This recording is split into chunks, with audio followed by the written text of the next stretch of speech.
This man here says he'd rather have a crap website with great SEO than a great website with rubbish SEO. Simon Hughes, you are an ex-estate agent who's just sold his multi-million-pound business to Dexters in London. Why do you say such a thing? Talk to me.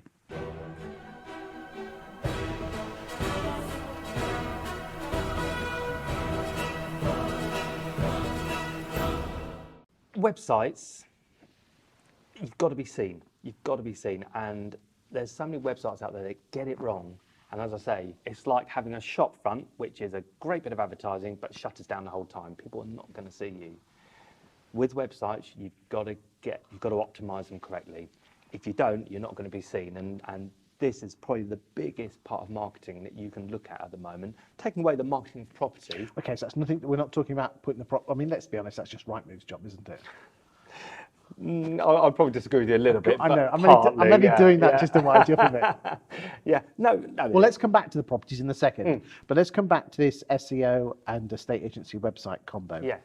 What do you mean by it? You're saying that there's no point in having a great website if no one knows about it, and is SEO the main way to get people to know about it? Yes, it is. SEO and Google AdWords are the two key things of getting your website seen in the local area. You can, there's so many clever tricks you can do. You've got to be wary that as I said earlier, there's a lot of shysters out there that are trying to sell you all the various backlinks and stuff like that. That if you get into trouble with Google, you can see yourself drop off the edge of a cliff as far as Google's concerned. SEO, when I first started it, I thought this is a dark art.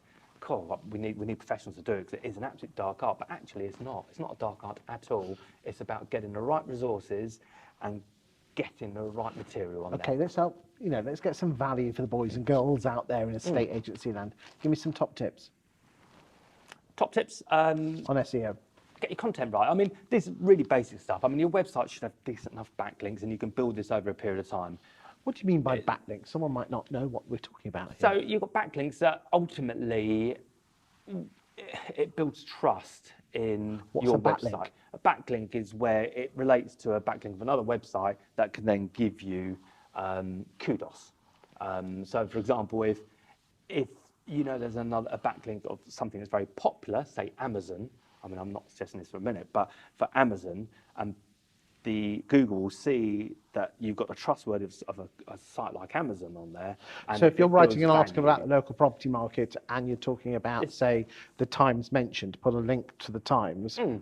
Is it as simple as that? Partly from blog side, yeah, absolutely. You're mentioning other sites that are popular on Google, and Google will value that and ultimately raise you up a bit. Okay. And it's all it's really small bricks. So you're building a house, but you're building brick by brick. Okay, so it's not one big thing that you can write a checkbook at. No. So backlinks is one, great content's another. What else? Keywords and all that? Malarkey? Lots of keywords. A well-built website, a website that is speedy. If you've got a slow website, Google will look at it that you won't be rated highly because your website's too slow to operate correctly. So having the speed right, having it built correctly. A lot of websites are built on WordPress now, and you can have some good plugins which make them quicker. And there's such an array of things to put on there. It's quite technical to get it right. And actually, the guys that I use the consultants out in the Philippines know far more about it than I do. I've got a very basic overview. Things like area guides. In your area, there'll be lots of keywords in there, because if someone's looking in your local, who lives in your local estate, and they Google estate agents in my estate, and you've written a whole blog on it, or you've got an area guide, boom, you should appear quite close to the top there. Also, I'm a huge fan myself of using Facebook as well by doing it the other way, by highlighting these local reports and putting them into local Facebook groups with a hyperlink back to your website. Absolutely, yeah. And this stuff can be learned quite quickly, can't it? If you put the time and effort in. I just think sometimes we're all very guilty of working too close to the coalface, aren't we? That we don't take a step back.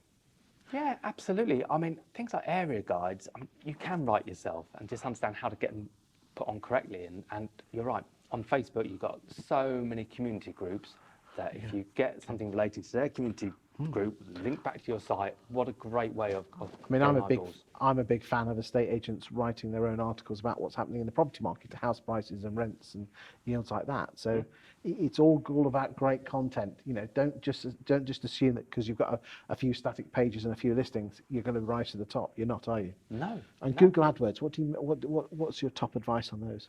Have a basic understanding of them and shop around. If you could try to give it a go yourself and go onto Google, set up an account and build some AdWords.